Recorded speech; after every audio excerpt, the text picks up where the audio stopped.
So we are at the semi-final stage of the European competitions, and there are 5 Italian sides still in the running for silverware. You've got 2 in the Champions League, AC Milan taking on Inter, 2 in the Europa League, Juventus and Roma, and then 1 team in the Europa Conference, Fiorentina.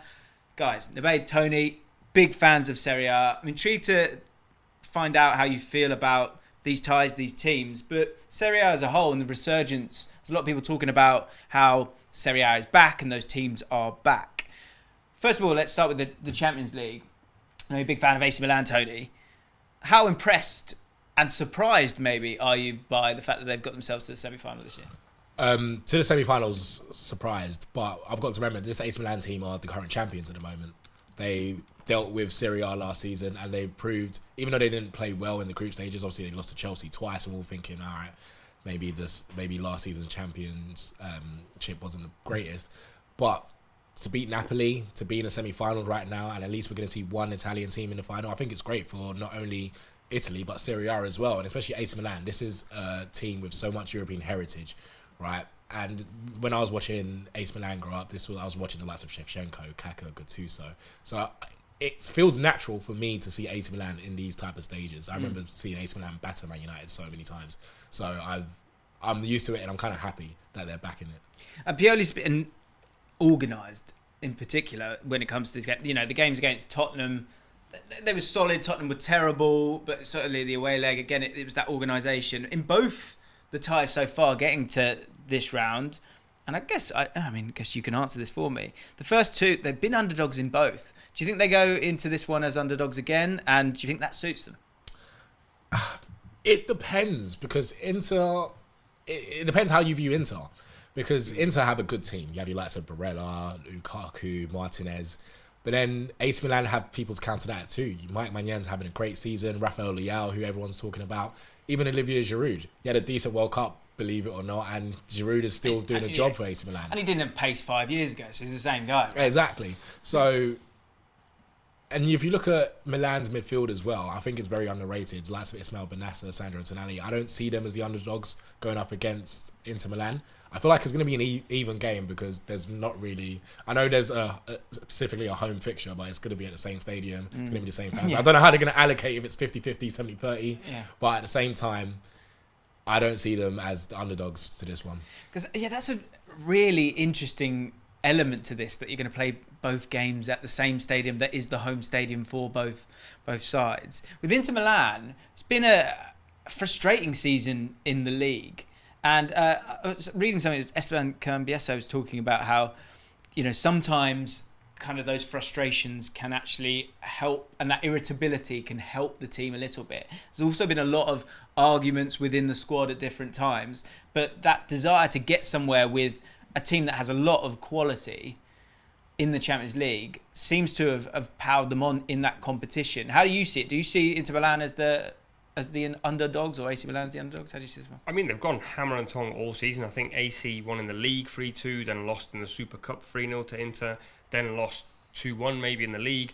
Inter are one of these sides that, under Simone Inzaghi, they're just not very inspirational. Whenever you watch them play, it feels like they're just very reliant on, can someone do something for us? Can the other team make a mistake? Whereas Pioli on the other end is someone who's tactically much more flexible and understands fixtures a lot better, which is why they've navigated through Napoli really well both times. They also beat them in the league as well. They beat Juve in the league this season.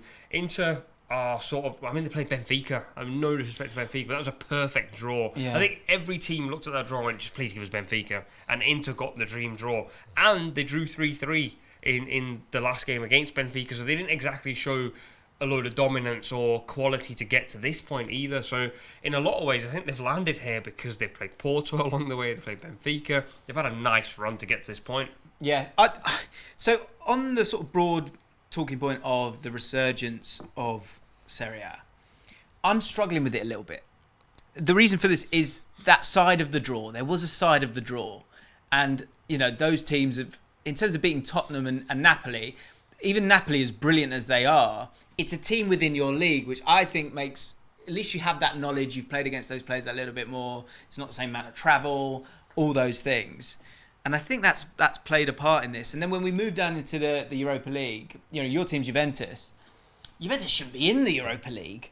And Roma, Jose Mourinho, who's gone from the Conference League, I think he's actually the one here who, in terms of being on the upward trajectory, it's Jose Mourinho and Roma who've been the standout team out of these teams who are in the European competitions right now, because Juventus should be there. It's a bit like Arsenal and Man United. If you're in the Europa League, you should be in the semi-finals of these competitions.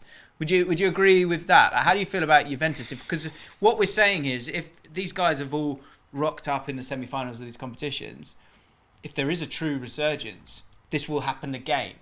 Do you see this happening again? Well, I think the league generally has been improving over the last 3 or 4 years as they've balanced out with AC Milan's resurgence, and Napoli are always, or certainly have been for the last 5 or 6 years, and then Inter are right up there. Then they've got Jose at Roma, who's doing quite well. But when you look at that Roma side, it's not a very good team on paper, but part of the reason for that is because they cannot spend anywhere near as much money as the Premier League teams. So you can never compare like the Serie A and La Liga to the Premier League teams, for example, because you've got the side 20th in the league or 19th in the league spending 20-30 million on players left, right and centre, and then you've got Roma, who still have Matic playing in central midfield.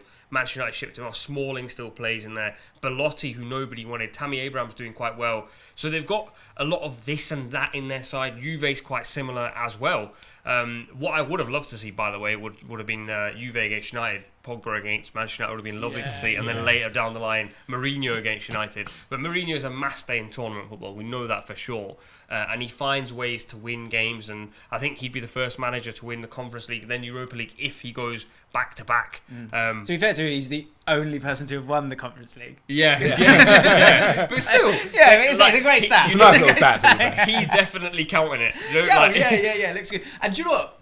You would go, if he won the Europa League, you go, because he did it with Porto. He won the UEFA Cup and then won the Champions League. You go, what's going on? Something's happening here. I hate to be the sort of bearer of bad news. I just keep thinking with this that, because another side of this is how these players are being brought in. Now, I think sometimes when you're a bit more hungry, you'll be smarter in terms of how you find food, and by that what I mean is going and finding those players. I think we're getting mixed up a little bit here between the fact of a bit of luck with the draw to a point, smarter scouting, and a more competitive league because of Juventus and what the financial struggles that they're having. So you're having to sort of swim in different waters. There's still some absolutely fantastic players that you can find within all of that. Getting Osimhen and Kvaratskhelia for 30 million between the two of them. The thing that I read Mancini talking about this in terms of this idea of Italian football being better. It's Italy of course won the Euros, but then didn't qualify for the World Cup. This is something that it's a real point where you sort of draw a line in the sand, because the TV deal, and it comes down to money a lot of the time. The TV deal is very small for Serie A, and the owners, from what I've read, are very sort of chirpy at one. They don't work together. And what the Premier League have done very well is that they've understood that global audience and brought them in. And if you bring in those eyeballs, you bring in that money. Because when it comes to the recruitment, what's happening now is that you've got a bit of a problem here where it could go one way, and you could utilize this product of the competitive nature of the league and sell that, because that's exciting. Whereas the Premier League is obviously fantastic, but we do always feel like Man City are obviously going to win it. Bundesliga, you always think Bayern Munich are going to go and win it. Ligue 1, PSG are always going to go and win it. So there's something unique there, something that made the Premier League great at the time. But in terms of Italian football, the other way is that what's happening here is because you can't go and get those best players, you're starting to fish in different markets for other players. And because you're trying to get cheap, proven players from different markets, and that could hurt the Italian national team and having Italian players in this league. So I think it's a really interesting time for Italian football in terms of where they're at, because they can see what the Premier League has done and they can see how far away they are. Because for me, this feels like a one-season thing, I'll be honest. Really? Yeah, in terms of doing this well, certainly in the Champions League, because I think if Inter Milan, less so Napoli, I think they've been fantastic this season. But again, players like Anguissa and players that you weren't expecting to. Kim Min-jae, like that is a diamond that you found there. That doesn't happen every season. Whereas the Premier League teams and the nation-owned teams are able to go and buy the best time and time again. So but I think I find it difficult for what it is. Like what we're packaging it as there is, it's a much cheaper league than the Premier League. Like I think there's Championship clubs that have spent more money than Napoli in the last window, genuinely. Yeah. And so that kind of leaves you in a situation where we're going, is it better than the Premier League? It cannot be. Like you cannot spend the type of money that they do in the Premier League to get Serie A to a certain point. Better's an interesting term as well, because I think more competitive is better, personally. Yeah. But in terms of overall quality and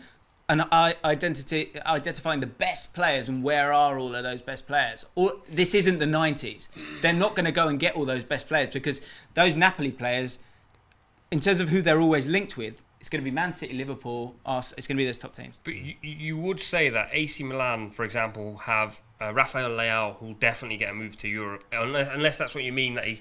That's like they go to AC Milan, then end up at their end destination, rather than what it used to be like some years ago. That's what I mean. But I do feel in them days, a lot of the players were Italian, so they were developing phenomenal players then. I don't think they're developing as many wonderful players now. Although AC Milan, being a good team as an example, have Tonali, who's an unbelievable footballer, get a move. Benacer, as you said, Rafael Leao, Theo Hernandez. They've got 4 players there that are genuinely world class. Napoli have 3 or 4. So I think the league is starting to pick up players here and there. And I think they're working smart. I do think they're working smart as well. I totally agree with that. Sorry. The problem they're probably going to end up having is Rafael Leao will eventually say, I want to leave. Tonali may stay, actually. He's Italian. He loves Serie A. He loves Italy. There's been many sort of interviews where he said he'd love to stay for the rest of his life. That could change. But then I think there is the argument then to say, so how does Serie A become the league where players want to go? It can't. You ain't got the money. It can't. It's because of the money. Well, they've got to work together, and it's about eyeballs to create the money and creating that global brand, because there is that sort of Italian culture and the love of it is there, and that needs to be sort of fostered in a much better way. And for whatever reason, it's certainly not occurred up until now. And when it comes to these teams, Fiorentina, of course, in the Conference League as well, who've been solid in Serie A this year. Who do you think will walk away with silverware at the end of it all? Let's work our way through Champions League. Those 2 teams, there will be an Italian team in the final. Do you think there's any way that they can beat Real Madrid or Man City? If it was AC Milan, maybe, just based off football heritage. Like when it comes to, I think when it comes, my team. yeah, just not even. I feel like sometimes when it just comes to football heritage, like prime example, we watch Man United beat Sevilla. I feel like 9 times out of 10, if you play that game, Man United should beat Sevilla. But Man United, 1, have never beaten Sevilla ever in their history, and 2, Sevilla, when it comes to the Europa League, that's their thing. Football heritage, it happens. So if AC Milan are in the Champions League final, these guys have won it, 7 times in the 7-time European Cup? What happens when Madrid and AC play together? Then that is the perfect heritage off, right? That's the perfect final for the neutral. So I feel like if there's one team that's going to win it, it'll be AC Milan. I feel like when Inter won it in 2010, that was Mourinho juice and Diego Milito at the time, and it was perfect. But I feel like AC Milan, if there's one team out of Italy to come out with continental silverware, it could be AC Milan. Okay. I don't think either of those win it. No, of course not. That's it. Right. Europa League. Juventus, Roma. Roma, I think. But they're very well packaged for tournament football. Jose Mourinho juice. You just said it. I don't know. I don't really fancy Roma to win it on paper. I don't think they've actually got a very good side. But then I've said that the entire duration of the Europa League, they've pretty much pied off the league. So they could easily win it. And then it's a ticket to the Champions League. If he goes Conference League, Europa League, UCL, Jose can then say he is one of the best. You've got to get past Sevilla, though. And then finally, so Juventus, you don't see Juventus winning that? No, they're a poor side. Poor side. Okay. And then Fiorentina, Champions League Conference League. West Ham and knocking about in there, AZ Alkmaar knocking about there as well. I'll be honest, the Conference League is completely unpredictable. You watch teams like West Ham in the league and then they've gone this far in the Conference League. They did play Ghent, who are not a good side. AZ Alkmaar the same, they're doing terrible in the Dutch league. Could Fiorentina win it? It's practically a flip of a coin. I don't think they will though. They're 8th or 9th in Serie A. They don't have many very, very good players. That I think these tournament football is decided by moments players. I don't think they've got many of those.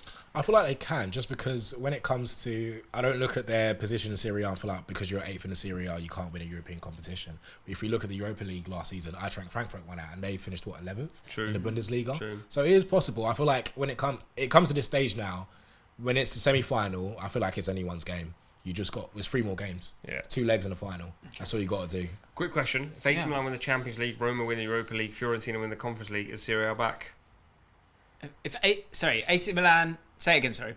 Basically, all the Italian teams win the European If they competition. all win it, I will happily...